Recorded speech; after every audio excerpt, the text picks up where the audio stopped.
मिला टाइम्स में खुशामदीद। मैं हूं शम्स तबरेज़ कासमी और मेरे साथ जुड़ रहे हैं सीनियर जर्नलिस्ट जनाब आनंद के सहाय साहब। आनंद जी, बहुत शुक्रिया आपने टाइम दिया। सबसे पहले ये जानेंगे कि आपका लंबा एक्सपीरियंस है, तजर्बा है चुनावों को कवर करने का, एग्जिट पोल पर नजर रखने का, रिजल्ट्स पर नजर रखने का। अभी का जो एग्जिट पोल आया है और जिसमें जिस तरह एकतरफा तौर पर दावा किया जा रहा है एनडीए और बीजेपी की जीत का, आपको क्या लग रहा है? भाई देखिए, एग्जिट पोल तो तमाम आते रहे हैं कई साल से, और अक्सर वो गलत साबित होते हैं। अक्सर ये देखा जा रहा है। कभी कभी कोई कोई कुछ ठीक निकल आता है, लेकिन ज्यादातर ठीक नहीं होते। लेकिन इस बार ये लग रहा है, बिल्कुल बेतुका लग रहा है। बेतुका लग रहा है। बेतुका। मैं जी जी, मैं तो यूपी में घूमा हूँ, मेरे जानने वाले बहुत से लोग और स्टेट्स में घूमे हैं। समझ में नहीं आता है। जो जो हम लोगों ने अवाम का जो मूड देखा पूरा, उनकी बात सुनी, वन टू वन उनसे बात किए, उनके सोसाइटी के लीडर से बात की, मोहल्लों में जाके, गांव में जाकर के, और बड़े शहरों के अंदर जाकर के। और ये मुझे बिल्कुल नहीं लग रहा है, ये एकदम बहुत बड़ा शॉक लग रहा है उसको सुन करके। और लिहाजा ये महसूस होता है कि ये सब तो टोटल बनावटी है। ये टोटल बनावटी में है। और क्यों ऐसा किया जा रहा है? क्योंकि इसको करने वाले लोग, उनकी क्वालिफिकेशन क्या है भाई, ये भी नहीं मालूम। अब कुछ लोग कहते हैं कि वे उनके पॉलिटिकल एफिलिएशन है, बहुत करीब हैं, सेंटर के होंगे। अगर आप किसी पार्टी के करीब भी हैं, तो कम से कम इस तरह का जो एक्सरसाइज है, ये तो प्रोफेशनल तौर पर करवाएं आप। आपको खुद लेकिन करना आनंद नहीं जी, आता है एक तो? पोल से सवाल ये कि एग्जिट पोल से किसी भी पार्टी को कैसे फायदा हो सकता है? अगर ओपिनियन पोल है तो हो सकता है कि वो चुनावों पर असरअंदाज करे, लोगों को लगे कि भाई ये पार्टी जीत रही है तो इसी को वोट करो। लेकिन एग्जिट पोल तो वोटिंग हो जाने के बाद आता है, तो जो हाँ, ईवीएम में बंद हो चुका है, तो उससे कैसे किसी पार्टी को फायदा हो सकता है? उससे ये होता है कि काउंटिंग प्रोसेस में भी जी। अगर आपकी आपका ईमान ढीला है, तो आप जो है सरकार के हक में अगर चाहें, ये सरकार के अगेंस्ट, उनके खिलाफ, जो बड़े अफसर हैं, जो पोलिंग प्रोसेस में इन्वॉल्व लोग हैं, वो कौन है? एडमिनिस्ट्रेशन के ही तो लोग होते हैं, जो कि थोड़े वक्त के लिए इलेक्शन कमीशन के सुपरविजन में आ जाते हैं, उनके जुरिस्डिक्शन में आ जाते हैं। तो वो बाकायदे प्रेशर एग्जर्ट कर सकते हैं। और ये तो बराबर देखा गया है, इसमें कोई वो नहीं है। अभी भी जैसे बात चल पड़ी थी कि काउंटिंग प्रोसेस के वक्त जो है, जो किसी कैंडिडेट के जो पोलिंग एजेंट हैं, वो मौजूद नहीं होंगे, ऐसा कभी देखने को मिला ही नहीं। कभी नहीं हुआ बिल्कुल। ऐसा। पोलिंग एजेंट तो हर कैंडिडेट का वहां होगा ही। वही हमारा हमारा रूल भी वही कहता है। तो खैर, अब इस बात के लिए भी, इस बुनियादी बात के लिए भी ऑपोजिशन पार्टीज को एक डेलीगेशन की शक्ल में वहां जाना पड़ा, उनसे मिलना पड़ा कि ये मत कीजिए आप, ये गलत होगा। तो एक तो ये बात है, इतनी बहुत बड़ी बात है ये, लेकिन फिर भी वो उसको नजरअंदाज करने के मूड में थे। इस तरह की कई बार बात हो गई है। मतलब इलेक्शन कमीशन का जो रवैया रहा है पूरे इलेक्शन प्रोसेस में, उसने उसने अवाम को, सिटीजन को, वोटर को कॉन्फिडेंस नहीं दिया है। अगर किसी को कॉन्फिडेंस मिला होगा उससे, तो जो हमारे रूलिंग एस्टेब्लिशमेंट है, जो हमारे हुक्मरान हैं, उनको मिला हो। लेकिन ये और इल्जाम तो हर हुकूमत में लगता है, जिनकी हुकूमत होती नहीं, है। ऐसा नहीं, हर बार नहीं लगता ऐसा। क्योंकि देखिए, अगर आपको पूरी इलेक्शन मशीनरी को या ईवीएम सिस्टम को, ईवीएम के बारे में कहा जा रहा है कि चूंकि वो इंटरनेट से जुड़ा हुआ नहीं है, तो उसमें टैंपरिंग करने की या छेड़छाड़ करने की गुंजाइश नहीं है। हो सकता है ये सही हो सकता है, मुझे नहीं मालूम। ये बहुत टेक्निकल बात है, लेकिन जो बड़े बड़े टेक्निकल एक्सपर्ट हैं हमारे देश के भी और बाहर के देशों के भी, सब मिलके इन्होंने लिखा है इनको, और इनसे मिलने की कोशिश की है। इलेक्शन कमीशन ने मना कर दिया इलेक्शन शुरू होने के पहले। ऑपोजिशन पार्टीज ने इनके पास चिट्ठी विट्ठी लिखी, एप्लीकेशन डाला, और 6-8 महीने इंतजार करते रहे, कोई जवाब ही नहीं मिला उसका।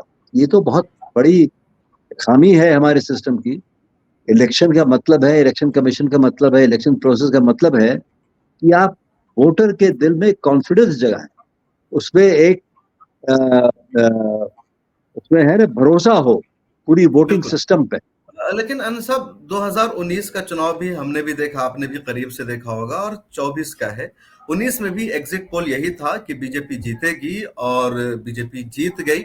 उस चुनाव के मौका पर भी इंडिया अलायंस को, या उस वक्त जो यूपीए अलायंस था, गठबंधन था, उनका कहना था हमारी सरकार बनेगी। पूरे कॉन्फिडेंस का वो इजहार कर रहे थे।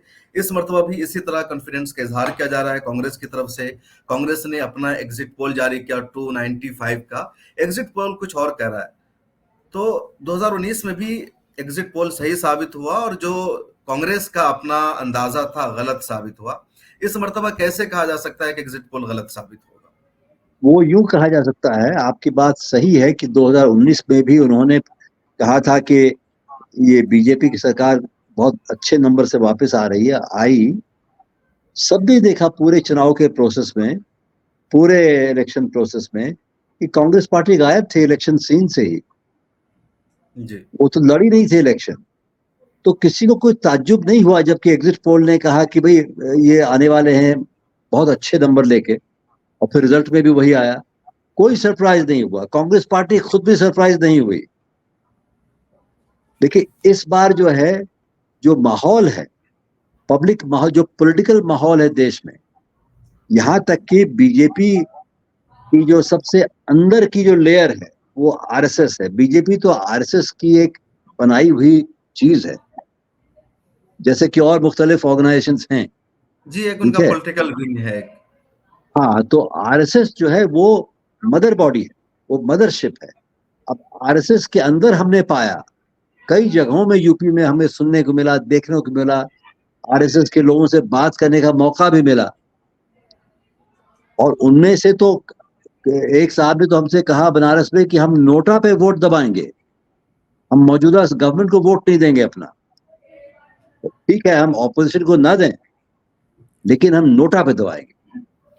और ये तो अब तो बहुत कई लोग, मैं अकेला नहीं, कई लोग इस बात पर बड़े तफसील से लिख चुके हैं, बात कर चुके हैं कि किस तरह से दरार पड़ गई है जो अभी मौजूदा गवर्नमेंट रही है मोदी साहब वाली, और और आरएसएस की आरएसएस लीडरशिप। में किस तरह, जरा मैं चाहूंगा आप इसको जरा डिटेल्स में बताइए। जेपी नड्डा का भी बयान आया था कि हमें आरएसएस की मदद नहीं चाहिए। तो क्या सच में बीजेपी और आरएसएस देखिए, में? ये जनाब नड्डा साहब जो है ना, नड्डा साहब जो है, इनके बयान से सब लोग भौचक्का हो गए, भौचक्का रहे बिल्कुल पूरी तरह से। और मेरे जो जानने वाले लोग हैं बीजेपी वगैरह में, वो हंसते भी थे, रोते भी थे, सर पकड़ते थे कि मालूम नहीं अब इनके बारे में क्या कहें हम। अब जो कहें वो कम होगा। इतनी अकलमंदी दिखलाई इन्होंने, क्योंकि बीजेपी के पास काडर नहीं है, काडर तो आरएसएस का है। वो चुनाव जी। के वक्त नहीं आता आपके आपके आपके दरवाजे पर, सालों भर जो है वो अपनी बात रखता है आपके पास। और आरएसएस के लोगों में एक बात और है, वो खुल करके नहीं कहेंगे कि जाइए आप इस पार्टी के लिए वोट डालिए। वो आपसे कहेंगे और इशारे इशारे में कहेंगे कि जो पार्टी को देश के लिए जिताना अच्छा है उनको डालें आप, ऐसे डालते हैं। और एक चीज और मतलब है, अभी भी इस एरा में भी आरएसएस के लोग इशारों में ही बात करते हैं कि आप जो पार्टी अच्छी है हमेशा उसको वोट कीजिए। हमेशा करते आए इशारों में, क्योंकि वो अपने आप को एक पॉलिटिकल ऑर्गेनाइजेशन नहीं मानते हैं। वो कहते हैं कि हम सोशल ऑर्गेनाइजेशन है, हम कल्चरल ऑर्गेनाइजेशन है। जब कोई आफत आएगी, जैसे बाढ़ आ गई है ना, ऐसी कोई जी। चीज, अर्थक्वेक हो गया, जलजला आ गया, तो सबसे आगे रहेंगे ये लोगों के इमदाद के काम में सबसे आगे रहेंगे। एक तो बात इस तरह की चीज होती देखी देखी गई है। जैसे कि आप देखेंगे पाकिस्तान में भी इस तरह के बहुत से ऑर्गेनाइजेशन हैं, इसी तर्ज पे हैं वो भी। ठीक है। जी। और दूसरे मुल्कों में भी हैं, उस वहां की जो मेजोरिटी कम्युनिटी रिलीजन है उसके हिसाब से।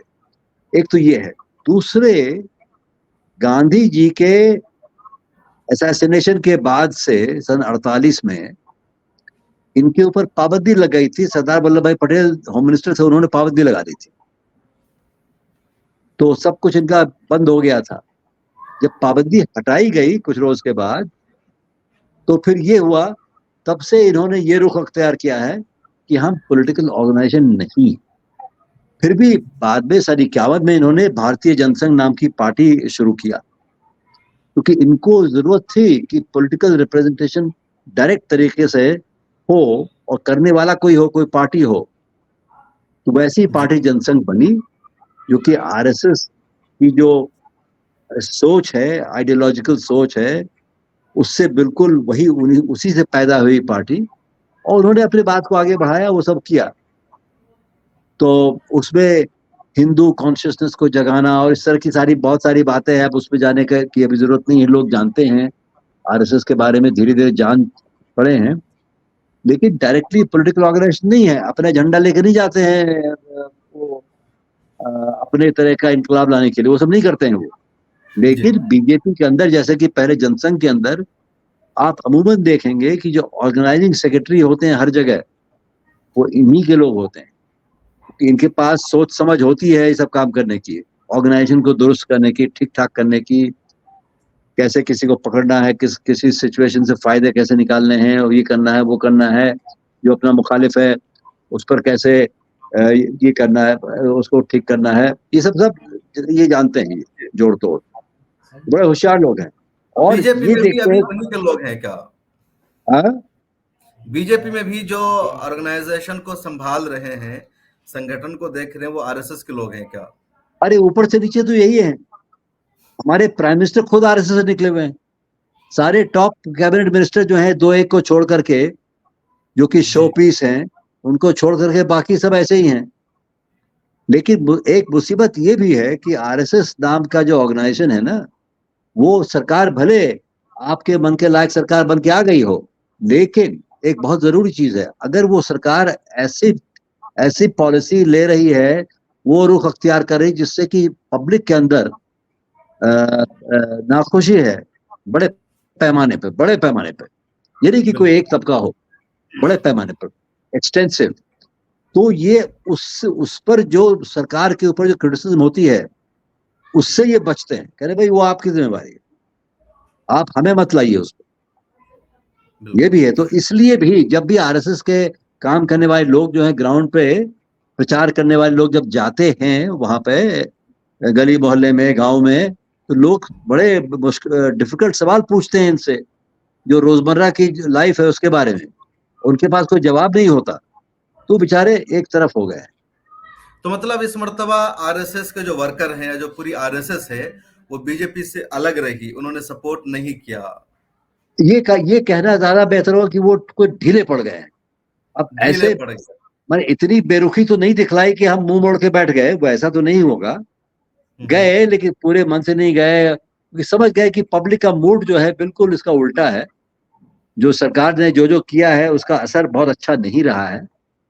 तो सिचुएशन ऑन द ग्राउंड, जो भी लोग गए, किसी भी स्टेट में गए, उन्होंने ये यही पाया होगा जो हमने देखा यूपी में, जी। जो सबसे बड़ा इंपॉर्टेंट स्टेट है यूपी यूपी में का, क्या देखा? क्योंकि यूपी बीजेपी के। सबसे इंपॉर्टेंट है, दिल्ली का रास्ता यूपी के बगैर तय नहीं हो सकता। हाँ हाँ हाँ, तो वहां पर पीएम साहब खुद वहां से लड़ रहे हैं इलेक्शन, और 80 सीटें हैं, और बीजेपी का बहुत जबरदस्त इन्फ्लुएंस रहा है पिछले 10-12 वर्ष में, 15 साल में यूपी पीएम में। के दोनों उम्मीदवार यूपी से चुनाव लड़ रहे हैं बल्कि। हाँ हाँ, तो यूपी का तो इम्पोर्टेंस बहुत ज्यादा है। और वहां हमको ये देखने को मिला कि सरकार के फेवर में जम करके बोलने वाले लोग जो है ना, वो भी बुझे बुझे दिखे। अच्छा, बुझे बुझे। सरकार अगर बदल जाती है, कल 4 जून को इंडिया अलायंस की बनती है, तो कितना फर्क पड़ेगा देश के हालात पर, माहौल पर? देखिए, पहली बात, दुनिया में भारत की इज्जत कम नहीं होगी, ज्यादा होगी। भारत की इज्जत तब सबसे ज्यादा थी जी भारत की आजादी के बाद, सन 47 में, हालांकि पार्टीशन हो चुका था, उसके बावजूद आसमान छू रहा था हमारे लीडर का नाम, जवाहरलाल नेहरू का नाम उस वक्त, भारत का नाम, जो कि हमने अंग्रेजों का बेड़ा जो है ना, उसको तोड़ दिया था। सोच नहीं सकते थे लोग, और कोई हथियार बंद इनकलाब नहीं था वो, पीसफुल शांति वाला मूवमेंट। नॉन वायलेंट रास्ते से हम वहां पहुंचे थे, तो बहुत बहुत ज्यादा इज्जत थी। बड़े बड़े दुनिया के थिंकर और फिलोसोफर जो हैं, जो ये सब आते थे हमें देखने के लिए, और फिर जवाहरलाल नेहरू ने जो नॉन अलाइनमेंट शुरू किया था कि जितने नए आज़ाद मुल्क हैं वो एक साथ हो जाएं नॉन अलाइंड मूवमेंट में, तो कोई 80-100 धीरे धीरे उससे ज्यादा वो नंबर बढ़ गया। बहुत बड़ी इज्जत थी हमारी हमारी पॉलिसीज की। जी। अब तो है मतलब ही इंटरेस्ट है। अमेरिका आप पे बहुत इंटरेस्ट लेता है क्योंकि उसको बाजार चाहिए, उसको इन्वेस्टमेंट के लिए जगह चाहिए। मतलब इंडिया अब तो लीडिंग रोल में नहीं रह पाया, दूसरों के मफाद के लिए इंडिया उसका एक पार्ट बन गया है। इंडिया एक छोटे से बौने रोल में रहा है। ऊपर जो बड़े अब्बा बैठे हैं ना अमेरिका में, जी। जैसे एक दौर था जवाहरलाल नेहरू के दौर में कि इंडिया खुद एक लीड कर रहा था, अभी अब अमेरिका लीड कर रहा है या उधर रशिया, चाइना, ये 3 ममालिक एक बनने की कोशिश में है। तो इंडिया ऐसा इन, लग रहा है कि अमेरिका के साथ मिला हुआ है, खुद अपनी कोई एक्टिविटी नहीं कर इंडिया पा रहा। का इंडिया का स्टेचर था। देखिए इंडिया एक बहुत बड़ा मुल्क है, एक इसमें आबादी भी है।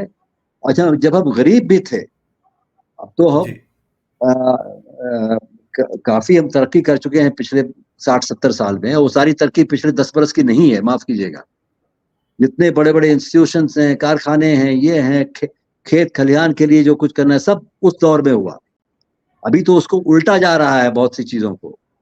और अभी चंद 2-4 लोगों के उनकी हिफाजत के लिए और फिर उनकी बेहतरी के लिए पॉलिसी अपनाए जा रहे हैं।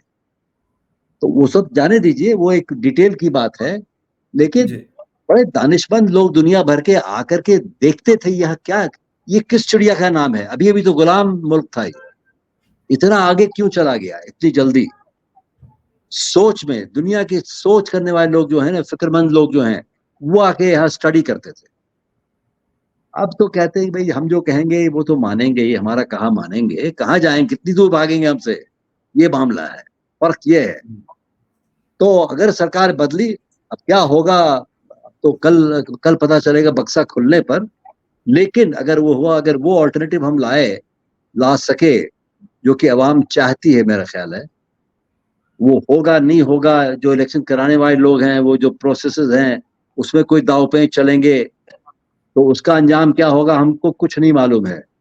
लेकिन कभी कभी घबराहट होती है कि कोई गलत अंजाम अंजाम ना हो जाए उसका, ये सब देख करके। अगर लेकिन तो यह है कि कब से जो जो जो लोग गुर्बत में हैं, उनकी बेहतरी होगी, उनकी बेहतरी होगी तो पूरे देश की बेहतरी होगी। बिल्कुल, अगर इंडिया हमारे अलायंस की देश की सरकार इज्जत बढ़ेगी बन और ऊपर। जाती है, इंडिया हाँ? अलायंस की गठबंधन की जीत हो जाती है, इनको मेजोरिटी मिल जाती है, तो आपके ख्याल में पीएम कौन बन सकते हैं? राहुल गांधी, ये मल्लिकार्जुन बड़ा खड़गे या ये कोई बड़ा तीसरा मुश्किल नाम सवाल है। होगा? बार बार उनका भी कहना सही है, इंडिया गठबंधन के लोगों का, कि देखिए वो कौन होंगे कौन नहीं होंगे ये तो तय होगा। इंडिया अलायंस के लोग जो हैं बैठ करके देखेंगे। लेकिन ये तो सीधी बात है कि जो सबसे बड़ी पार्टी है उनके अंदर जो सबसे ज्यादा सीट लेके आई, जी। तो उन्हीं का नुमाइंदा होगा। अब भले उनमें वो लोग कह दें कि हम नहीं एक्सेप्ट करेंगे, जो हमारे बाद वाली पार्टी है या फला पार्टी फला जो भी और लोग जो हैं वो लोग सामने आए। कभी कभी सियासत में होता है, ये सब करना होता है। लेकिन अमूमन यही होता है कि जो बड़ी पार्टी सबसे है सीट लाने वाली, उन्हीं का कोई होगा। उसी का दो कोई तीन नाम होगा। तो सामने हैं।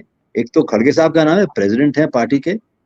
और एक माशाल्लाह बहुत बहादुर लीडर हैं, बहुत एक्सपीरियंस लीडर हैं। 80 बरस के हैं तो क्या हुआ। और उनके नाम पर जो पूरा दलित समाज जो है, वो भी एक फैक्टर रहा है कि दलित समाज जो है सपोर्ट किया इंडिया को। पिछली बार 50% दलित समाज ने मोदी जी को सपोर्ट किया। इस बार वो चीज नहीं है। वो बहुत बड़ा फैक्टर होता है इलेक्शन में। तो हो सकता है खड़गे जी का नंबर आवे, हो सकता है राहुल गांधी जी का नंबर आवे। राहुल गांधी तो एकदम बदल चुके हैं पिछले 2 बरस में। जब से वो यात्रा निकाली गई कन्याकुमारी से भारत कश्मीर जोड़ो वाली, यात्रा। जी। तो वो तो आप देखिए, आपको लोगों की आंखों में चमक दिखाई पड़ता है राहुल गांधी का नाम जब वो सुनते हैं। यूपी में मैंने यही पाया। एक तो इमेज कोई भी हो राहुल सकता गांधी है। ने अपनी बना ली है, जो इमेज खराब की गई थी 2014 में बीजेपी के जरिए, उस इमेज को दोबारा उन्होंने अपने एक बना ली है कि एक डायनामिक लीडर है, खाली काबिलियत है। इमेज नहीं बनाया, मैंने ये नहीं किया, फिर उन्होंने एक एक एक नया मोड़ दिया अपनी पार्टी को और देश की सियासत को। ये तो किया उन्होंने। ये तो सब मायूसी में बैठे हुए थे। 2 बरस पहले जब जब यात्रा निकली, उसके बाद हौसला आया। पब्लिक के और मेरे अंदर। ख्याल में राहुल गांधी का वो फैसला अच्छा था कि 2017 में ही उन्होंने अपनी पार्टी से रिजाइन दे दिया था, 19 में वो हारने के बाद वो सदर नहीं रहे, किसी और को बनाया गया बाद में।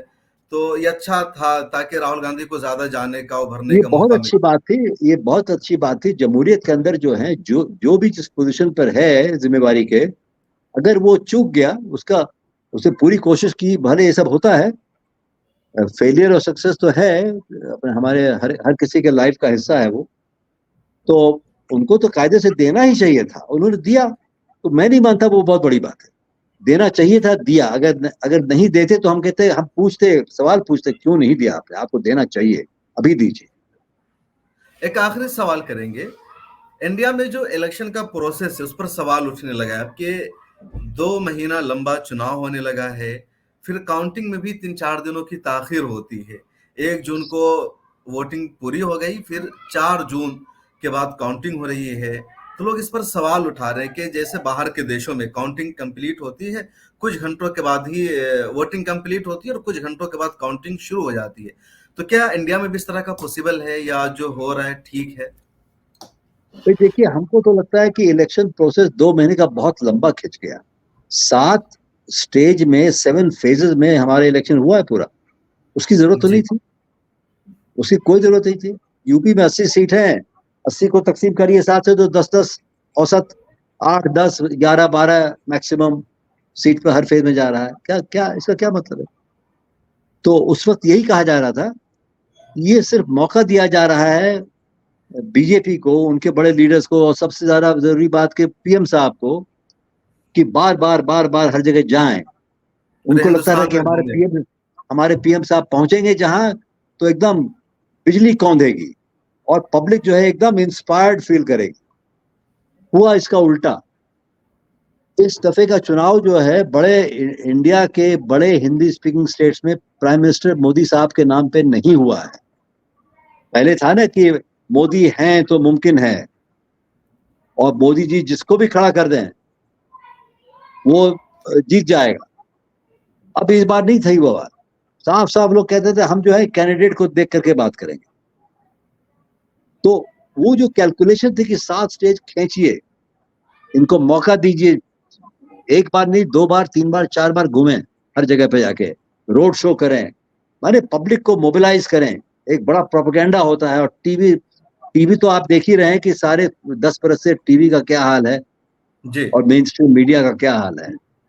मतलब तो वो सब जो है रोज उछालें इनकी कई बातों को, इनके प्रोपेगेंडा को, वो सब करके समय इन्होंने जाया किया। 2 महीने खींच दिए। तो वो तो काफी कम हो सकता था। मैं ये नहीं कह पाऊंगा कि 4 हफ्ते में होना चाहिए था, या 2 हफ्ते में, या 6 हफ्ते में, वो आप नहीं जानते। वो तो बहुत बड़ा मुल्क है ये, साइज में और जी। आबादी के लिहाज से, ठीक है ना। यहाँ रेगिस्तान भी है, और यहाँ ऐसी बर्फ भरी जगह है जहाँ जा ही नहीं सकते। वहां पे वोटर को लाना बहुत मुश्किल काम है। ये सब इलेक्शन कमीशन का काम आसान नहीं होता, अगर वो सचमुच में इम्पार्शियल तरीके से, बिना तरफदारी किए वोटिंग करवाए। और जहां तक रही काउंटिंग की बात, ठीक है, जिस मुल्क की आबादी है 10 लाख लोग, वो तो आधे घंटे में करा लें काउंटिंग, मशीन से हो रही है। और जहां 1 करोड़ वोटर है लिस्ट पे, और उसमें से 65-70-72 लाख लोग दे रहे हैं वोट, और ऐसी ऐसी जगहों में मशीन को लाइए, वहां निकालिए, वहां रखिए, जो है ना पूरे इंतजाम, उसमें तो वक्त लग सकता है। तो एक को पूरा हुआ, और कोई कह सकता है कि 3 को भी हो सकता था शायद। जी। उसके लिए नुक्ताचीनी करने में उसमें मेरी दिलचस्पी नहीं है खास। लेकिन जी। 7 स्टेज करना, और पाक साफ तरीके से वोटिंग न करवाना, लोगों के नाम वोटर लिस्ट से हटवा देना इलेक्शन के पहले, फिर वोटिंग की कतार में आप खड़े हैं, और जो काम हर 2-2 मिनट पे, एक एक 1.5-1.5 मिनट पे हर अगला वोटर आ सकता है मशीन में बटन दबाने के लिए, उसको आप गर्मी के मौसम कहेंगे अब 4 मिनट हो जाएगा, चूंकि कुछ भी कह सकते हैं, आपकी मशीन नहीं काम कर रही है, ये परेशानी वो परेशानी, यूं ही करके। तो जो वोटिंग लाइन में खड़ा है, उसको वहां 1 घंटे की बजाय उसको 3 घंटा वेट करना पड़ गया। और अगर आप ज़ईफ हैं, कोई भी है बात है, कहीं आपको जाना, आपको अब गर्मी इतनी पड़ रही पूरे नॉर्थ इंडिया में, पूरे इंडिया में, तो आप कहीं 3 घंटे हम यही धूप पे पड़े रहेंगे? बड़ा मुश्किल है, चलिए घर चलते हैं। जी, तो ये सब भी होता है। तो बहुत सी बातें हैं इस तरह से, कई जगह तो हमने देखे वीडियो वगैरह, लोगों को वोट डालने से रोका गया। जी, तो ये सब तो एक अनफॉर्चुनेट रहा है, नहीं होना चाहिए था कायदे से, लेकिन ठीक है, अब झेल लेंगे। हमको पॉजिटिव तरीके से देखना चाहिए कि आगे के वक्त में हमने एक सबक जो है इससे सीखी है और इसको बेहतर बनाने की कोशिश करेंगे। जी। बहुत शुक्रिया। तो हमारे साथ थे प्रेस क्लब ऑफ इंडिया के साबिक प्रेसिडेंट और सीनियर जर्नलिस्ट जनाब आनंद के सहाय साहब, जिन्होंने एग्जिट पोल, माहौल और क्या कुछ होना चाहिए, खासतौर पर इलेक्शन का जो प्रोसेस है काफी लंबा और लेंथी हो जाता है, इसको कम किया जा सकता है, इन तमाम मुद्दों पर बातचीत की, अपने ख्यालात को उन्होंने रखा। आप लोगों की इस बारे में क्या राय है, आप क्या सोचते हैं, कैसी लगी हमारी बातचीत, कमेंट सेक्शन में जरूर लिखिए। फिर मुलाकात होगी जल्द। बहुत शुक्रिया। थैंक यू सर, आपने टाइम दिया। आपका बहुत बहुत शुक्रिया, आपका और आपके चैनल